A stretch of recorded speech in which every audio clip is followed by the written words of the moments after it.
Assalamualaikum warahmatullahi wabarakatuh. Halo Sobat PR, senang sekali hari ini saya Putri kembali menjumpai Sobat PR dalam program klarifikasi. Dan kali ini kita akan mengajak Sobat PR semua untuk berbincang bersama dengan Bupati dari Kabupaten Malaka. Dan kita akan membahas mengenai berantas korupsi dari desa bersama dengan Bapak Simon Nahak yang sudah bergabung melalui sambungan virtual kali ini. Kita akan sapa terlebih dahulu. Halo Pak Simon. Selamat malam, Mbak. Sehat ya Pak Simon ya? Ya, sehat, Mbak. Oke, Pak Simon, senang sekali hari ini kita akan membahas mengenai sebetulnya apa saja keunggulan yang dimiliki oleh Kabupaten Malaka. Kemudian kita juga ingin membahas sebetulnya mengenai langkah dari Pak Simon sendiri dalam memberantas korupsi atau hal-hal yang dirasa perlu diperbaiki, baik itu dari tingkat kewilayahan, desa, begitu ya, agar nantinya menjadi satu kemajuan bagi Kabupaten Malaka. Mungkin kalau boleh sharing sedikit, Kabupaten Malaka ini tepatnya ada di Nusa Tenggara Timur, dan ternyata posisinya berada di perbatasan antara Timur Leste dan dari segi perairan lautnya sendiri berbatasan dengan Australia, sehingga ini disebutnya sebagai segitiga emas dan potensial sekali. Maka dari itu Pak Simon, sebelum kita memulai perbincangan, kami akan mengundang Pak Simon untuk mendengarkan sambutan yang akan disampaikan oleh Managing Editor dari pikiranrakyat.com. Ada Mas Yusuf Wijanarko yang akan menjelaskan kepada Pak Simon siapa saja yang join hari ini, dan kita akan menjelaskan juga lebih detail lagi mengenai pikiranrakyat.com yang tersebar dari Sabang sampai dengan Merauke. Kepada Mas Yusuf Wijanarko selaku Managing Editor pikiranrakyat.com, kami persilahkan. Baik, terima kasih Mas Ayu. Bismillahirrahmanirrahim. Assalamualaikum warahmatullahi wabarakatuh. Salam sehat dan salam sejahtera bagi kita semuanya. Yang terhormat Bupati Malaka, Bapak Simon Nahak. Salam kenal, Pak. Kami ucapkan selamat datang. Dan terima kasih juga sudah berkenan hadir di acara ini yang kami namai klarifikasi, Pak. Jadi sesuai namanya, ini adalah ajang yang sudah rutin kami gelar bagi banyak kalangan, khususnya termasuk pemimpin daerah. Jadi di sini kita berkumpul dengan para pemimpin redaksi media yang tergabung di bawah satu payung Pikiran Rakyat Media Network, yang sampai saat ini jumlahnya sudah 225 media. Jadi nanti setelah ini akan ada banyak pertanyaan, Pak, dari para pemimpin redaksi kami yang bisa langsung ditanggapi, tentu saja terkait Malaka dan tantangannya soal korupsi sesuai dengan tema kita kali ini. Kami berharap ajang ini semoga bisa jadi pengikat silaturahmi yang lebih kuat begitu di antara kita. Acara ini juga nantinya akan disiarkan di saluran YouTube media-media kami dan dalam bentuk artikel yang dibuat oleh para penulis atau yang biasa kami sebut dengan konten kreator. Jumlahnya saat ini sudah hampir 3.000 orang, Pak. Sebagian besar ternyata adalah anak-anak muda yang sebelumnya ternyata belum punya pekerjaan tetap. Termasuk dari NTT. Kalau media yang dari NTT ini ada Fox Timur, kemudian juga ada Media Kupang, lalu kemudian ada Oke NTT. Mudah-mudahan bisa bertambah lagi nantinya. Kabar baiknya, banyak dari mereka yang sekarang sudah berpenghasilan, bahkan ada yang sampai puluhan juta rupiah per bulan, seperti itu. Mudah-mudahan juga semangat kami ini bisa selaras dengan program kerja yang sedang Bapak gulirkan di Malaka. Itu saja, saya tidak ingin berpanjang lebar. Berikutnya, saya persilakan kepada teman-teman pemimpin redaksi untuk mari kita berdiskusi dan bertukar pikiran. Terima kasih, saya kembalikan kepada Mas Ayu. Baik, terima kasih Mas Yusuf Wijanarko selaku Managing Editor dari pikiranrakyat.com yang sudah menyampaikan sambutannya dalam perbincangan klarifikasi kali ini. Dan tadi kita sudah dengar ya Pak ya, bahwa 225 media tersebar di seluruh Indonesia dari Sabang sampai Merauke, sehingga kita berharap Hari ini perbincangannya akan menginspirasi daerah lain bahwa ternyata Kabupaten Malaka punya segudang potensi. Nah, Pak Simon, kita akan langsung ke sesi tanya jawab dengan Pak Simon. Kita akan mencoba untuk mengklarifikasi sejumlah hal. Yang pertama, ini mungkin boleh dijelaskan sedikit oleh Pak Simon. Sebetulnya Kabupaten Malaka ini wilayah yang seperti apa sih, Pak? Ada apa saja sih, Pak, di Kabupaten Malaka ini? Karena kebetulan Pikiran Rakyat Media Network ini, karena berjaringan ya Pak ya, dari Aceh sampai Papua, barangkali ada yang belum terlalu mengenal mengenai Kabupaten Malaka. Silakan Pak Simon. Baik, terima kasih Mbak. Saya senang sekali hari ini saya diberikan kesempatan untuk bisa berbicara dengan kawan-kawan walaupun hanya lewat Vkom, tapi bagi kami di daerah yang terpencil ini sesuatu yang sangat bermanfaat. Hari ini kesempatan sangat langka. Karena itu sekali lagi saya mengucapkan terima kasih kepada tim media yang begitu hebat bisa mengkomunikasikan dengan kami. Jadi kalau berbicara tentang Malaka, ya tentu orang bertanya karena Malaka ini selama ini yang dikenal itu ada Malaka di Malaysia. Tapi ternyata di Indonesia ada Malaka juga, Mbak. Jadi Malaka yang dimaksud di sini itu satu kabupaten yang dahulu itu induknya Kabupaten Belu. Itu perbatasan dengan Timor Leste, tapi dia bagian utara. Sementara Kabupaten Malaka sekarang yang baru menjadi daerah otonomi baru sekitar tahun 2013. Kemudian kita letaknya memang agak unik karena di sebelah timur darat itu dengan Timor Leste, kemudian perairannya di selatan itu dengan Timor Leste juga dengan Australia. Dan Kabupaten Malaka ini memiliki 4 potensi kalau kita perhatikan. Yang pertama itu potensi perikanan kelautan. Memang karena laut kami cukup panjang dan cukup luas. Karena di sebelah barat laut kami itu perbatasan dengan satu kabupaten, Kabupaten Timur Tengah Selatan. Lalu sampai ke timur itu dengan Timor Leste dan selatannya hampir semua dengan negara Australia. Ini memang cukup luas wilayah perairan dan perikanannya. Kemudian potensi yang berikut itu adalah ada potensi pertanian. Potensi pertanian kami itu ada 2 lahan, antara lain lahan basah dan lahan kering. Lahan basah kami itu juga cukup besar karena kami memiliki potensi persawahan 35.000 hektar. Yang kalau kita kalkulasikan kebutuhan kami karena jumlah penduduk kurang lebih 200.000 jiwa. Sehingga kalau dikalkulasikan setidaknya kami membutuhkan beras itu 11.200 ton per tahun. Nah karena itu kami sedang menyiapkan diri untuk itu. Tetapi lalu kami berpikir kalau kita hanya bicara beras itu kan cukup banyak. Indonesia ini kan negara yang memang senang makan nasi. Kan? Jadi kami ingin supaya Malaka ini juga punya brand. Brand kami itu kami beri nama dengan beras Nona Malaka. Nah, apa itu beras Nona Malaka? Memang kami punya varietas tersendiri, kami punya keunggulan tersendiri. Salah satu kekhasannya itu adalah ketika beras Nona Malaka itu dijadikan bubur, maka bagi bayi-bayi yang menikmati itu akan mengurangi angka stunting. Ini yang sedang kita linearkan dengan program pemerintah pusat, Mbak, karena kita tahu programnya Pak Presiden Jokowi memang sedang menanggulangi soal stunting. Nah juga ada keunggulan-keunggulan lain, biasanya orang makan nasi takut kolesterol, tapi beras yang satu ini bisa mengurangi kolesterol. Itu kurang lebih. Kemudian ada lagi komoditi lain, yaitu kacang hijau. Kacang hijau itu juga kami beri nama dan sudah punya merek. Kami beri nama Fore Lacateo. Jadi Fore itu sebetulnya kacang. Kacang di Malaka cukup terkenal dengan istilah itu. Nah kalau Lacateo ini memang sejenis burung. Kalau kita kenal itu burung tekukur. Itu sebenarnya musuhnya masyarakat Malaka ketika menanam bibit kacang hijau. Pasti dia akan bermusuhan dengan burung itu karena harus balapan untuk bangun pagi duluan. Siapa yang duluan? Burungnya atau manusianya? Jadi kalau berani memberantas itu berarti produktivitasnya pasti akan meningkat karena akan punya hasil. Nah ini sekilas itu, tetapi komoditi kami tidak hanya itu, Mbak. Komoditi kami itu selain 2 komoditi tadi ada juga jagung, ada juga pisang, Ya ada kacang lain-lain, ada kacang panjang, juga ada kacang tanah, juga ada ubi kayu, ada ubi jalar, ubi rambat, ya macam-macam di sini cukup banyak juga.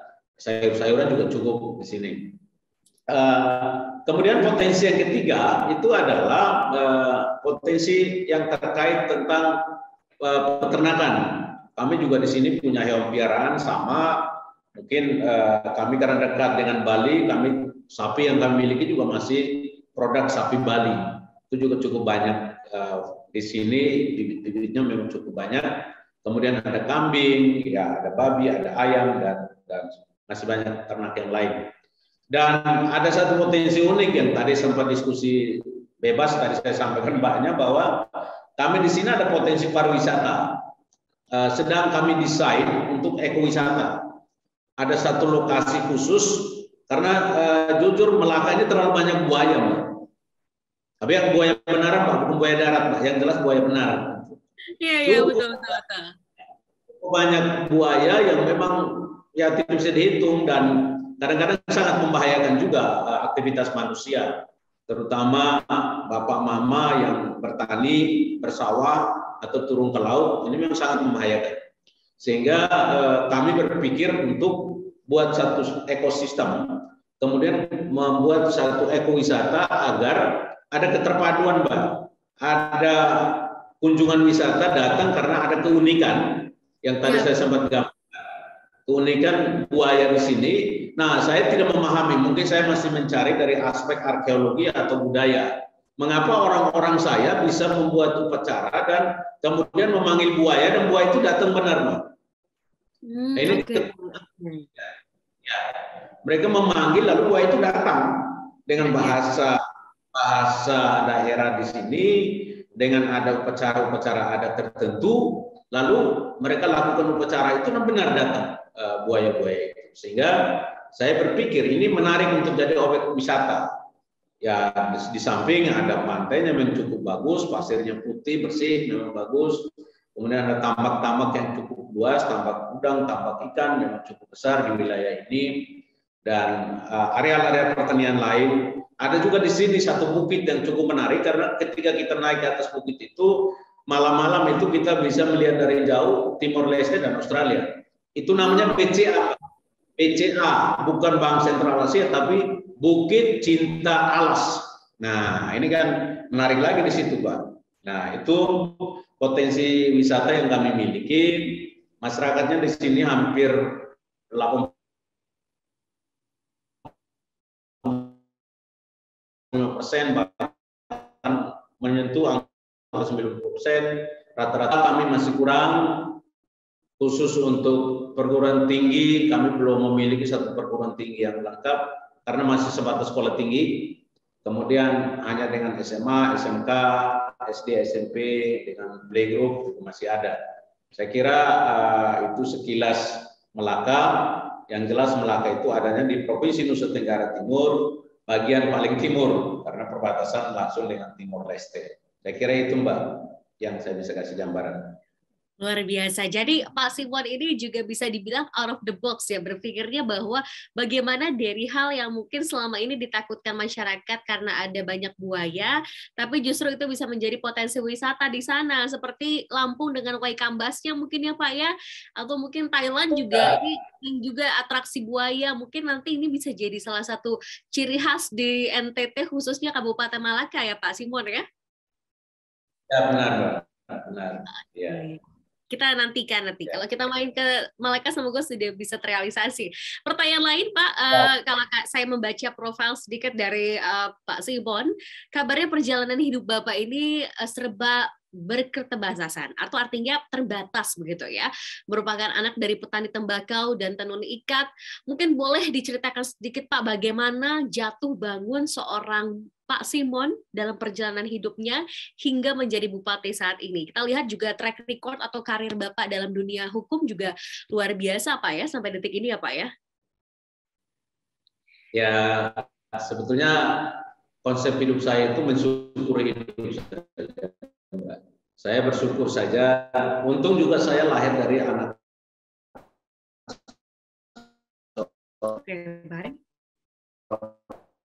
rohani dan lahir dari seorang ibu penenun. Itu saya hanya menggarisbawahi, saya hanya mensyukuri hidup, menjalani hidup apa adanya, dan mungkin saya punya kekhasan yang lain. Saya satu pribadi yang percaya akan adanya 5 ada. Ya mungkin aneh, tapi inilah testimoni diri saya. Jadi saya percaya tentang adanya Tuhan. Yakin bahwa Tuhan itu ada. Kalau tanpa Tuhan tidak mungkin saya seperti sekarang. Nah, tentu Tuhan yang mana ya Tuhan menurut agama yang saya anut. Itu saya nggak bisa paksakan kepada saudara-saudara lain karena kita hidup di bingkai negara RI. Jadi kita saling toleran. Tapi yang jelas saya percaya adanya Tuhan. Dan yang berikut, saya percaya bahwa saya yakin bahwa hidup kita ini ada di alam. Jadi ada alam. Alam yang mana ya tentu alam Melaka tempat saya dilahirkan. Meskipun kemudian saya merantau cukup lumayan lama, Mbak. Karena saya 35 tahun di Bali. Ya cukup lama di daerah Bali. Saya kemudian terpanggil karena tampaknya ada gangguan sinyal. Ada punya moto baik, sonda baik, tanah Melaka lebih baik. Halo. Ya, halo Bapak. Oke, boleh mungkin Pak dilanjutkan kembali, Pak? Silakan. Oke, saya lanjut, Mbak. Jadi saya percaya adanya alam semesta. Bahwa alam itu juga ada, sehingga kita bisa ada di atas alam ini, atau di atas bumi kita. Yang berikut adalah saya mempercaya akan leluhur. Karena kalau saya nggak punya leluhur, belum tentu saya punya nama Nahak. Karena Nahak ini nama besar. Mohon maaf khusus Kabupaten Melaka, kalau disebut Nahak itu ya minta maaf, kebetulan pahlawan. Kami punya pahlawan leluhur saya, namanya Nahak Meroerai dan Nahak Amerika, turun kepada saya di Nahak. Nah ini memang satu kebanggaan bagi saya, yang saya rasa bersyukur bahwa saya punya leluhur yang memang berjuang untuk membela masyarakat, untuk membela kepentingan umum sudah sejak bumi Melaka itu ada. Leluhur saya memang sudah seperti itu. Dan yang berikut, saya percaya pada diri saya sendiri. Karena bagi saya, bagaimana Mbak percaya diri saya sementara saya sendiri nggak percaya diri? Betul. Atau sebaliknya, bagaimana Mbak nggak percaya diri tapi paksa orang lain untuk percaya Mbak? Nah ini kan agak rumit gitu. Sehingga saya memang terlalu yakin dengan diri saya sendiri, tapi tentu ada koridor, ada aturan. Bukan percaya diri dan tidak mengukur diri, ya kurang lebih begitu. Saya percaya diri, tapi saya cuma mengukur diri. Karena saya tahu saya anak susah, ya saya harus belajar. Karena saya tahu anak punya keterbatasan, ya saya harus banyak bergaul. Ya, karena itu saya harus belajar dan belajar sampai kalau pendidikan ya memang dulu saya sudah punya tekad. Kalau saya sekolah saya harus sampai doktor. Karena bagi saya ya saya sering baca bukunya William Shakespeare. Kan William Shakespeare pernah berkata, knowledge is a power. Pengetahuan itu kan kekuatan, kemampuan. Kalau tanpa pengetahuan, ya mungkin hari ini juga bagaimana saya bisa komunikasi dengan Mbak. Sementara mungkin bisanya kalau saya nggak sekolah, saya hanya bisa bahasa Melaka. Hanya orang Melaka yang tahu bahasa saya, Mbak nggak bisa tahu. Nah ini kan susah juga kan, gitu. Dengan kawan-kawan yang sedang bergabung. Jadi bagi saya itu memang percaya pada diri juga penting, mengukur diri juga penting, sehingga tidak kelewatan. Semua ada batas. Dan percaya saya yang berikut itu adalah, saya percaya akan adanya hukum cinta kasih. Ini kembali lagi ke agama, karena bagaimana kita memaksa orang lain mencintai kita sementara kita tidak mencintai sesama kita. Atau kalau konsep saya pinjam sedikit, konsep merantau di Bali, itu ada namanya Trihita Karana. Jadi konsep hubungan cinta itu sebetulnya hubungan cinta antara diri pribadi dengan Tuhan, diri pribadi dengan sesama kita, dan diri kita dengan alam yang kita tempati. Saya kira itu hal-hal yang memberikan saya motivasi. Dan jujur Mbak, saya orangnya tidak merasa minder. Saya bersyukur karena saya sudah dibesarkan oleh orang tua walaupun dengan keterbatasan. Tapi motivasi itulah yang membuat saya kemudian ya pada posisi sekarang. Waktu saya maju untuk melawan petahana ya sangat berat. Karena saya hanya punya 5 kursi, lawan 20 kursi. Partai juga dibilang partai guram. Ya tapi tadi, intinya tadi, karena 5 keyakinan saya terlalu keras.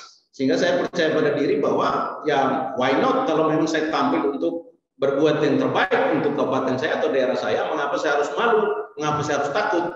Nah ini yang membuat motivasi buat saya, dan memang saya tetap punya prinsip bahwa sepanjang saya berbuat yang baik dan benar, tidak merusak hubungan siapapun, tidak mengganggu orang lain, saya go ahead. Karena bagi saya yang terpenting itu bagaimana membuat yang terbaik. We do the best for our people, for our country, our field.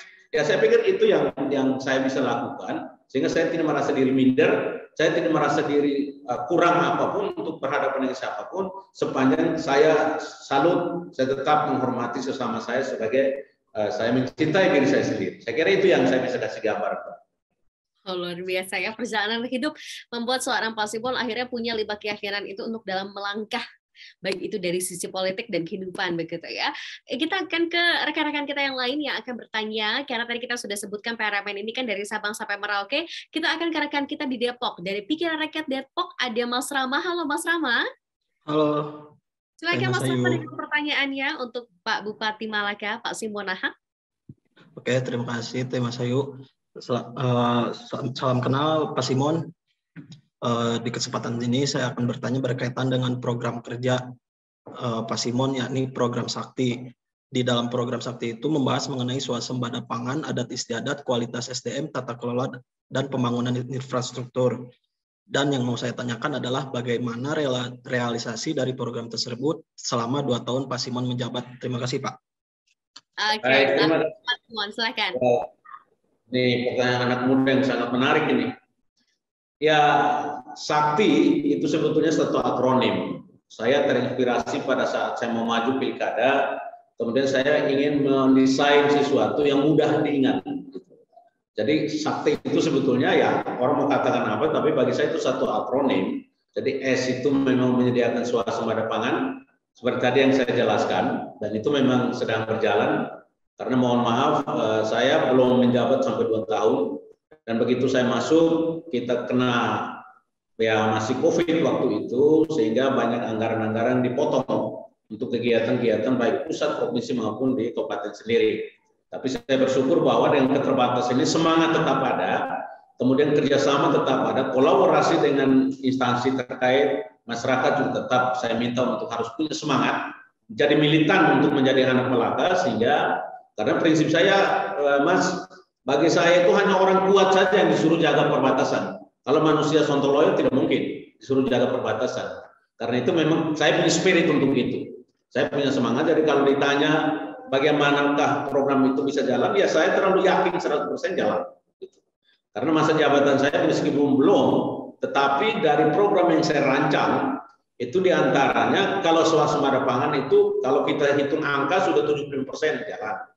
Kemudian memperkokoh adat istiadat, ini memang salah satu yang saya lakukan adalah melalui dana desa, saya ingin memperhatikan tokoh-tokoh adat yang notabene selama ini tidak pernah disentuh.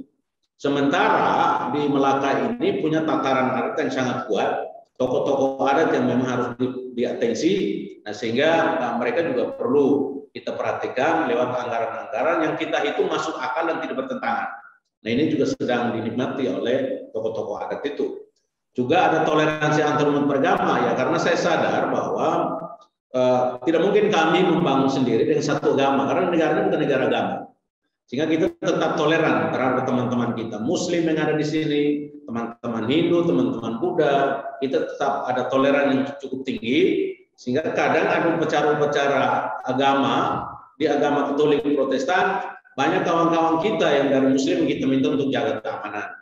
Demikian juga sebaliknya. Ini yang kita menjaga, karena kami hidup di perbatasan, Mas. Karena kalau kita hidup di perbatasan, tentu tantangannya lebih keras. Ketika jebol benteng pertahanan, ya pasti Indonesia akan malu. Karena itu kebersamaan, kebersatuan kami untuk menjaga hubungan kami dengan dasar falsafah kita Pancasila, ini memang kami betul tekuni benar. Sebab Bhinneka Tunggal Ika ini juga menggariskan kepada kami berbeda-beda tapi satu. Sehingga ada budaya dari manapun, semua warga Melaka mau asal dari Jawa, mau asal dari manapun, kami tetap toleran, tetap menghargai. Karena itulah adat istiadat bagi kami itu sebagai alat pemersatu salah satu. Dan kemudian bagaimana mengukur kualitas sumber daya manusia? Mohon maaf, saya kebetulan latar belakang atau basic sebagai akademisi sekaligus sebagai praktisi hukum. Bagi saya ukurannya minimal ada 2 kriteria, minimal. Masih banyak ya, tentu kita bisa punya pendapat. Tapi bagi saya untuk mengukur bahwa Kabupaten Melaka itu dikatakan punya kualitas, ketika tingkat pendidikan di masyarakat itu bisa ditingkatkan. Lalu bagaimana campur tangan pemerintah? Saya mempunyai ide untuk membuat yang namanya Kartu Melaka Cerdas. Nah, Kartu Melaka Cerdas itu saya kerjasama dengan Bank Nusa Tenggara Timur, Bank Daerah. Jadi ada 2 seri, ada seri A dan seri B. Yang seri A itu saya berikan karena kewenangan kami ada keterbatasan kewenangan untuk mengelola sekolah. Antara lain kalau di kabupaten kami hanya punya kewenangan untuk mengelola dunia pendidikan itu hanya sampai dengan tingkat SMP. Sehingga beasiswa pun kami hanya berikan kepada anak SD dan anak-anak SMP yang juara sekolah. Juara 1, 2, 3, kita berikan beasiswa. Dan beasiswa itu berupa Kartu Melaka Cerdas dan itu bentuknya ATM. Jadi ketika mahasiswa atau murid itu ingin membayar uang sekolah, ya dia tinggal masukkan kartu dia dan dia bisa mendapatkan bantuan dari pemerintah. Itu memang sumbernya dari APBD. Kemudian ada seri B. Nah, seri B ini karena begini, anak-anak Melaka ini banyak yang sekolah di luar sana. Ada di Jawa, ada di mana-mana mereka sekolah keliling Indonesia, bahkan ada di luar negeri. Tetapi kadang-kadang pada saat beliaunya menyelesaikan tugas akhir, dia terbentur anggaran. Nah, kita bantu di sana. Karena kami punya keterbatasan kewenangan tadi, sehingga kami bantu untuk memberikan bantuan beasiswa dengan Kartu Melaka Cerdas seri B tadi untuk S1, S2, S3 ketika anak-anak kami, adik kami mau menyelesaikan tugas akhir. Nah, itu di seri B. Nah, kemudian salah satu ukuran lagi adalah bagaimana akses untuk bisa cepat mendapat jaminan kesehatan. Nah, kami bersyukur sekali, berterima kasih kepada Pak Presiden karena sudah ada KIS, Kartu Indonesia Sehat. Tetapi nampaknya secara kenyataan di dalam lapangan di masyarakat ternyata kan tidak semua juga memiliki itu. Nah, karena itu lalu kita integrasi dengan BPJS. Saya terbitkan namanya Kartu Melaka Sehat. Kartu Melaka Sehat itu ada integrasi. Ya, ada yang menggunakan EKTP. Tetapi bagi saya lebih baik saya menggunakan Kartu Melaka Sehat, tapi saya integrasi dengan BPJS. Apa keuntungannya? Ternyata kalau kita menggunakan EKTP, itu sakit tidak sakit, anggaran tetap keluar. Nah, kalau hitung-hitungan, mohon maaf, saya dokter hukum pajak. Saya hitung-hitung ini rugi. Gitu. Bagaimana dengan masyarakat saya kalau tidak sakit? Karena wajib begitu kita ada kerjasama dengan rumah sakit, dan juga ada keterbatasan. Kita hanya bekerjasama dengan beberapa rumah sakit yang kita ajak kerjasama. Ketika tidak diajak kerjasama, maka tidak bisa dilayani. Sementara kalau integrasi dengan BPJS, masyarakat Melaka bisa berobat di seluruh Indonesia. Nah, ini keunggulannya, keuntungannya. Oh iya. Dia jawab dengan anak kecil. Dia mau jawab sendiri pasti. Halo. Ya, halo. Ada yang bocor nih Pak suaranya. Tidak apa-apa Pak, silakan lanjutkan ya Pak. Ada yang jebol Pak ya. Ya, kemudian ya saya lanjut. Ada juga keunggulannya kalau integrasi dengan BPJS, warga saya kalau tidak sakit anggarannya kemudian kami ambil kembali, jadi masuk kembali di APBD, masuk SIPA, anggaran bebas. Nah, ini yang saya lihat ada beberapa program yang saya perhatikan di situ, itu soal kualitas. Ya, selain itu kami juga menyiapkan beasiswa untuk ASN kami yang kami anggap di kajian untuk menggunakan tenaga mereka. Kalau memang belum terlalu bagus, belum terlalu terampil, kita ajukan untuk bisa melanjutkan pendidikan di S2 dan pendidikan vokasi-vokasi lain yang kami butuhkan di Kabupaten Melaka. Dan yang berikut tata kelola birokrasi. Nah, ini yang barangkali hal yang baru di Nusa Tenggara Timur, bahkan ya mungkin sebagian Indonesia. Saya begitu dipercayakan oleh masyarakat, gebrakan saya pertama itu saya audit, Mbak. Jadi audit 100 hari kerja.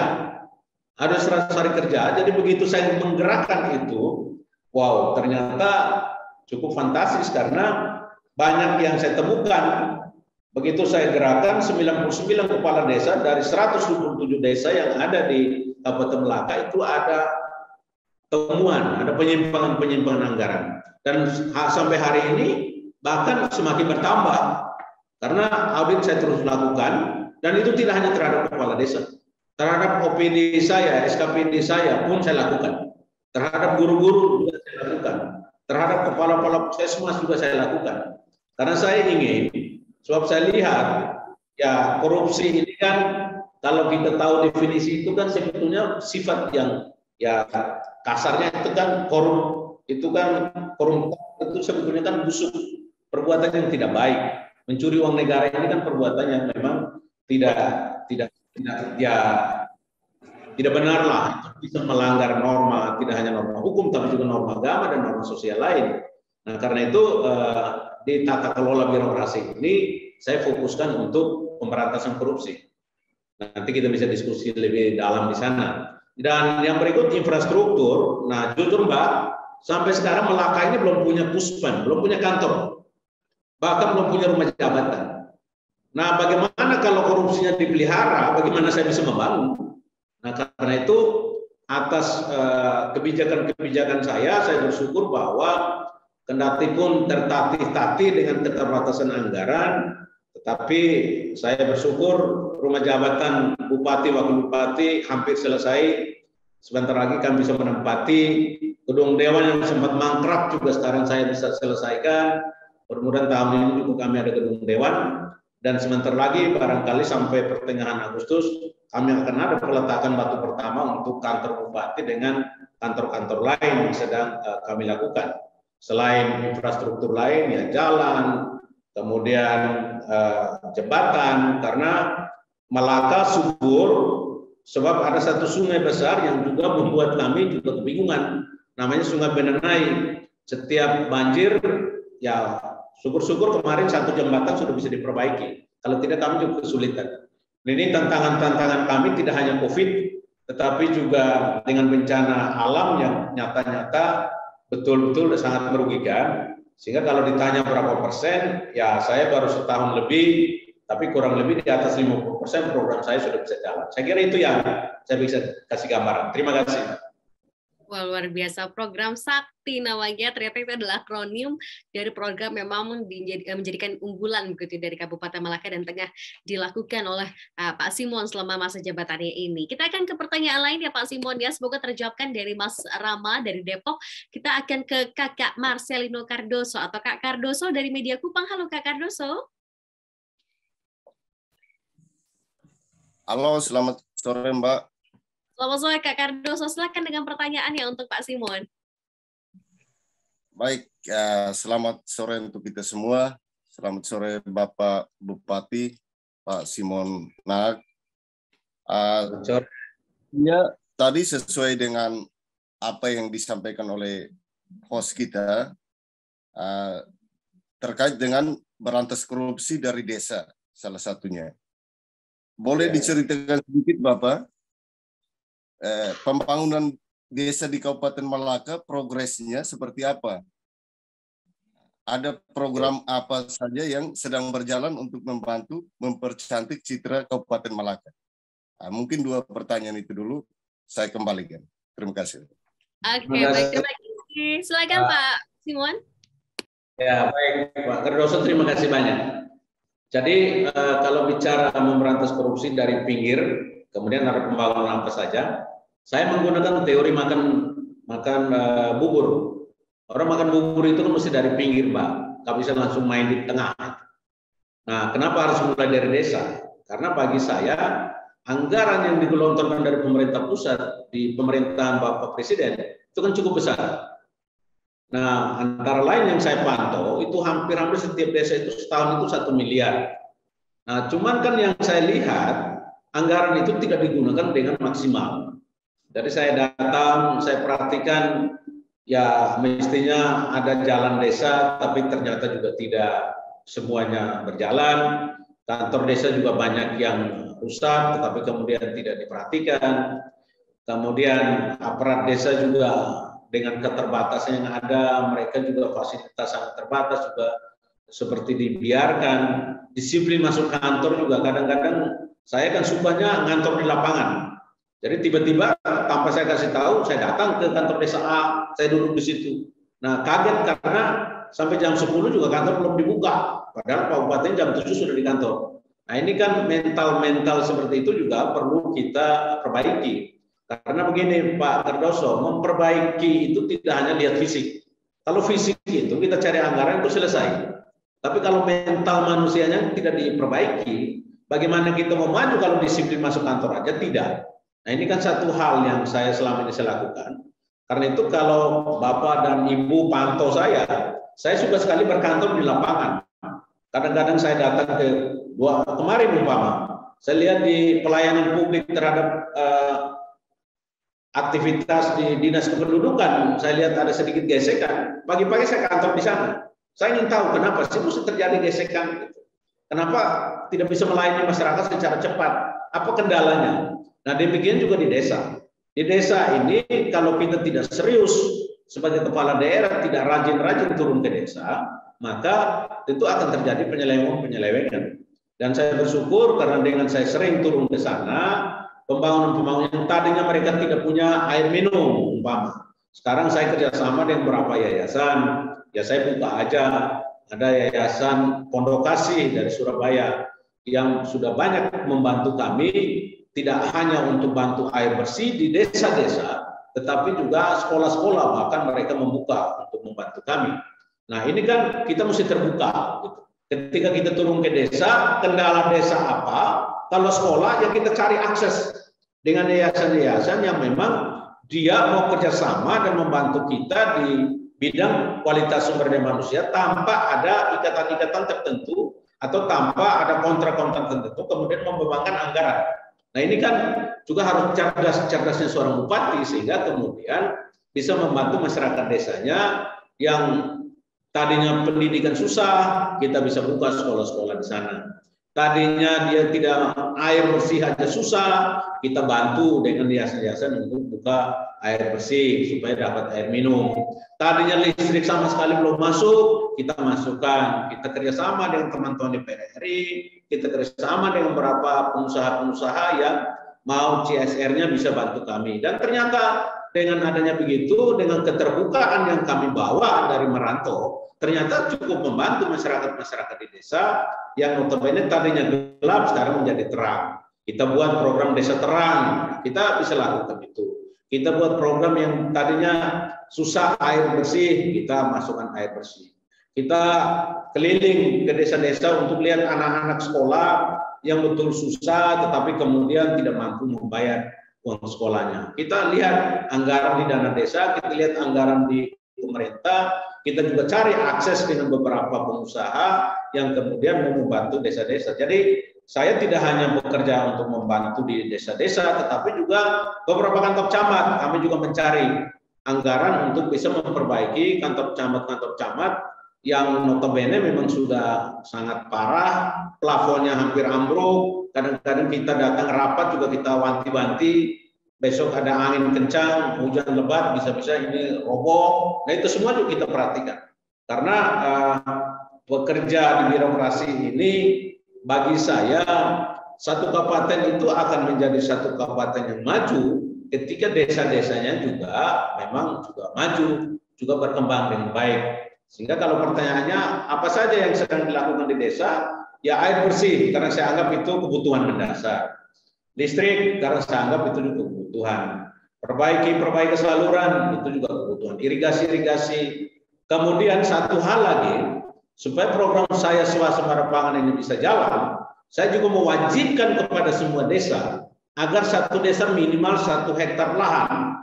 Kalau dia punya 2 macam lahan tadi, basah dan kering, maka dia satu desa punya 2 hektar. Untuk apa? Untuk dijadikan kebun percontohan, bisa tanam padi, bisa juga tanam kacang hijau, bisa juga tanam jagung. Karena jagung ini juga program dari Pak Gubernur NTT yang kami di kabupaten juga wajib hukumnya untuk mendukung program-program itu. Saya kira pertanyaan Pak Cardoso tadi cukup menarik. Dan apa yang kami lakukan, 127 desa, saya sering keliling, saya bahkan tidur di desa-desa bersama masyarakat, makan makanan mereka, tahu penderitaan mereka, rasakan penderitaan mereka, sehingga kemudian ada DIM, ada daftar inventaris masalah, lalu kita kasih solusi, kita kasih jalan keluar untuk mereka minimal bisa dibantu semaksimal. Saya kira itu yang saya bisa jelaskan. Oke, baik. Terima kasih Pak Simon atas jawabannya untuk pertanyaan dari Kak Cardoso Media Kupang. Kita akan ke pertanyaan lain ya Pak ya. Pertanyaan lain akan disampaikan oleh rekan kita dari Fox Timur, ada Kak Octavianus Cialdi atau yang akrab disapa Kak Cialdi. Halo Kak Cialdi, silakan pertanyaannya Kak. Oke, baik Pak Masya. Terima kasih kesempatannya. Selamat sore Pak Bupati. Selamat sore Pak Seldi. Saya langsung saja ya Pak Bupati. Menyambung pada pertanyaan sebelumnya. Semenjak Pak Bupati Melaka dan Wakil Bupati Melaka yang julukannya SNKT dilantik pada 2021 kemarin. Evaluasi apa yang sudah dilakukan terkait temuan-temuan kerugian negara, dalam hal ini dana desa. Apa saja yang sudah dilakukan oleh Pak Bupati terhadap pelanggaran temuan kerugian negara terhadap dana desa itu. Terus yang berikut, ketika ada temuan kerugian negara dalam hal penggunaan dana desa ataupun APBD, sanksi apa atau proses apa yang Pak Bupati dan Wakil Bupati Melaka lakukan? Demikian Pak Bupati. Baik, terima kasih Pak Seldi. Pertanyaan cukup menarik karena Pak Seldi juga di Melaka dan tentu mengikuti benar.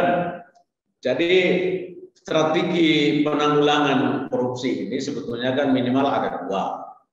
Yang pertama itu tentu preventif atau pencegahan, dan yang kedua itu adalah represif. Ketika pencegahan itu tidak mempan, maka kita bisa menggunakan represif. Nah, kalau saya ditanya apa temuannya, ya memang banyak temuan. Karena itu sampai dengan hari ini, ya mohon maaf karena saya tidak bawa data pasti, tapi yang jelas anggaran-anggaran yang disalahgunakan, yang diselewengkan oleh desa-desa itu saya ada temuan dua jenis. Itu. Yang pertama itu memang dari dana desa, dan yang kedua itu dari pajak.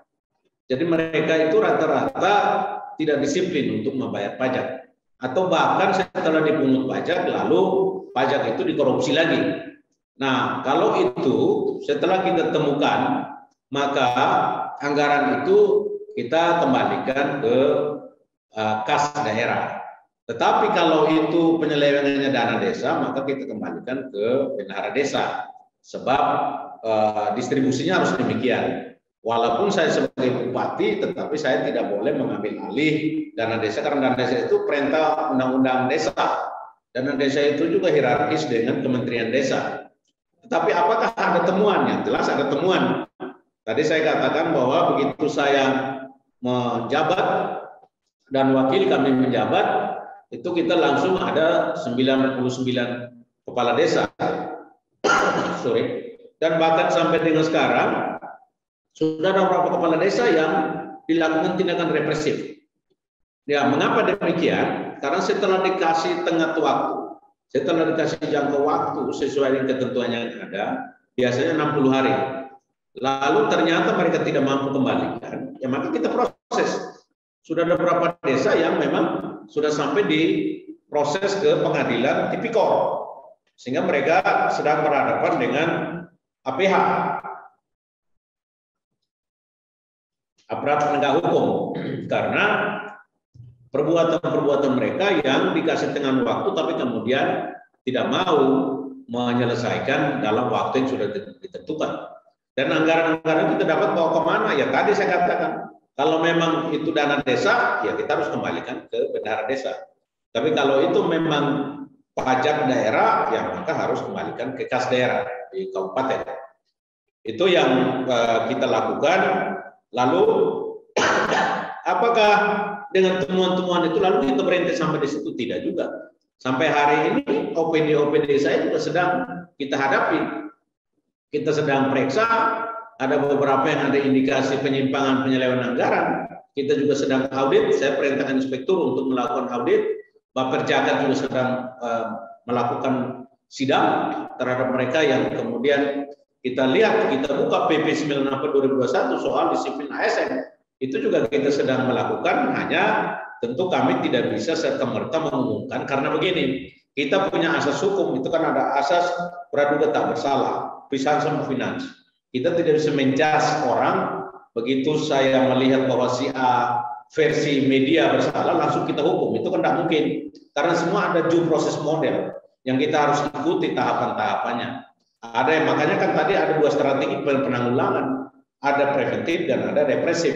Jadi kita ikuti dulu, kalau preventifnya memang betul dikasih waktu, kemudian tidak mentaati, ya kita pakai represifnya. Tapi itu semua kan tentu proses. Tidak bisa hari ini koran tulis, lalu hari ini kita pecat orang, nggak boleh. Karena kalau kita main tabrak, nanti bupati juga bisa kena, bisa diturunkan, bisa juga diproses. Karena kan tidak sesuai dengan due process model yang kita lakukan. Jadi itu tegas saya seperti itu. Saya orang hukum, tapi saya harus taat asas. Karena bagaimanapun di pemerintahan itu ada yang kami kenal dengan asas-asas umum pemerintahan yang baik. Ya harus akuntabel, harus terbuka, harus transparan. Atau kita kenal di dalam bahasa Belandanya Algemene Beginselen van Behoefsrecht. Nah itu yang sering kita gunakan untuk bagaimana pendekatan-pendekatan untuk menata birokrasi ini, mulai dari desa, mulai dari kepala sekolah, kepala puskesmas, kepala bidang, sekretaris, kepala bagian, sampai kepada kepala dinas. Nah ini yang kami sedang lakukan itu untuk membersihkan pemerintahan ini sehingga kemudian menjadi pemerintahan yang clear and clean atau pemerintahan yang kita sebut dengan good governance. Itu yang saya bisa jelaskan, Pak Sili. Terima kasih. Oke, semoga terjawabkan pertanyaan dari Kak Shelby dari Fox Timur.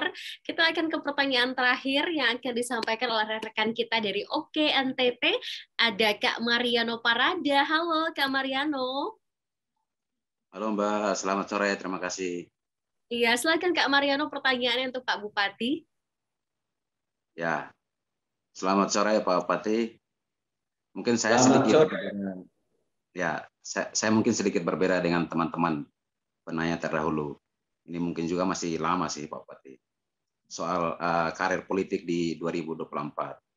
Apakah Pak Simon masih siap maju di 2 periode atau akan memilih jalan lain di luar politik? Demikian Pak Bupati.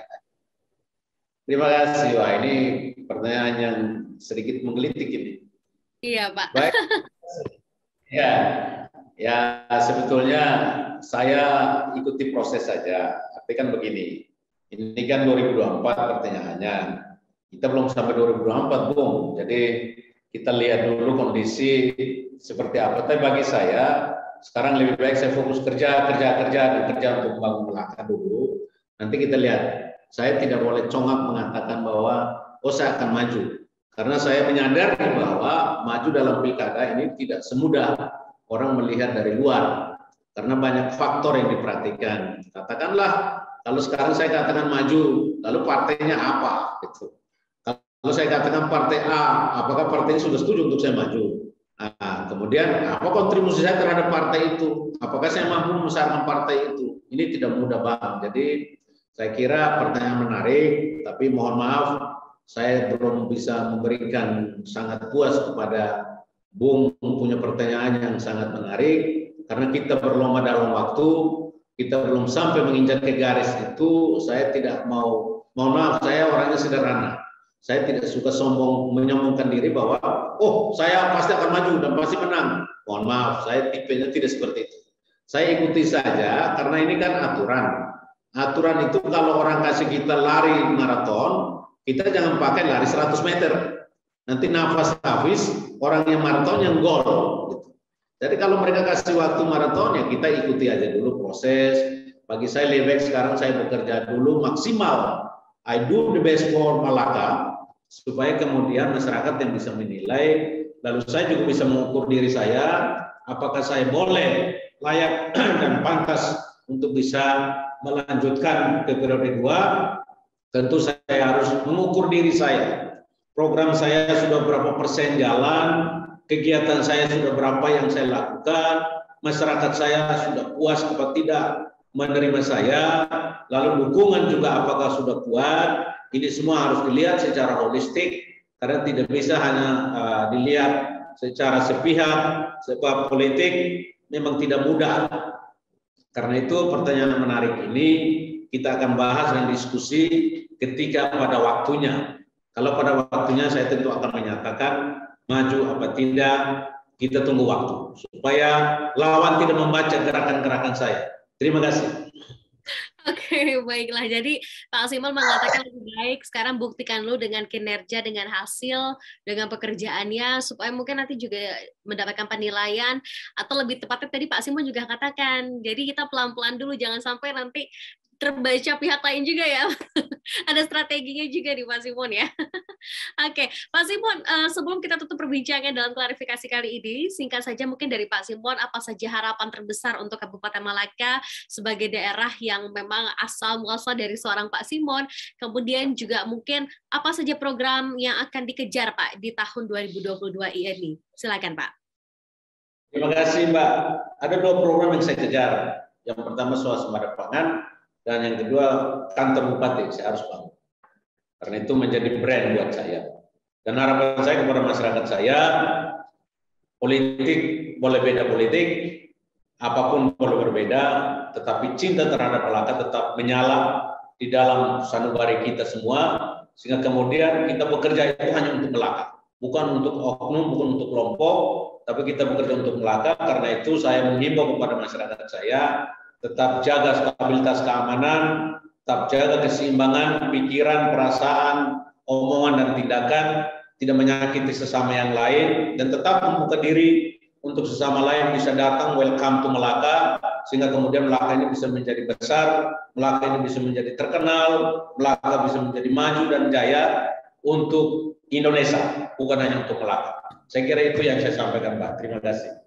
Amin, terima kasih. Kita tentunya menunggu dan menanti apa saja hal-hal indah lainnya yang bisa dikabarkan ke seluruh penjuru Nusantara ini terkait dengan Kabupaten Malaka. Saya juga penasaran Pak, ingin main ke sana ya. Semoga ada waktu dan kesempatan untuk bisa berkunjung langsung ke Kabupaten Malaka. Begitupun juga teman-teman yang join hari ini. Dan tentunya kami mengucapkan terima kasih banyak untuk rekan-rekan dari Sabang sampai dengan Merauke yang sudah join dalam klarifikasi pada hari ini bersama dengan Bupati Malaka. Dan terima kasih juga untuk para penanya kita dari Fox Timur, dari Media Kupang, kemudian rekan-rekan kita dari OKNPP dan juga Pikiran Rakyat PD Network dari Depok ya. Terima kasih banyak, dan tentunya kita ucapkan terima kasih banyak sekali lagi pada hari ini untuk Bapak Simon Nahak, Bupati Malaka yang sudah membahas mengenai berantas korupsi dari desa. Tadi juga cukup komprehensif penjelasannya.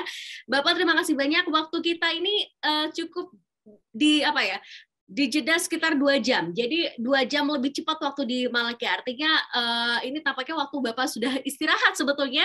Terima kasih banyak Bapak sudah menyempatkan waktu untuk berbincang bersama dengan PRMN. Terima kasih untuk rekan-rekan dari pemerintahan Kabupaten Malaka. Sampai jumpa lagi di perbincangan PRMN selanjutnya, khususnya dalam program klarifikasi ini. Saya Masaya Putri. Selamat melanjutkan aktivitas kembali. Sampai jumpa. Wassalamualaikum warahmatullahi wabarakatuh.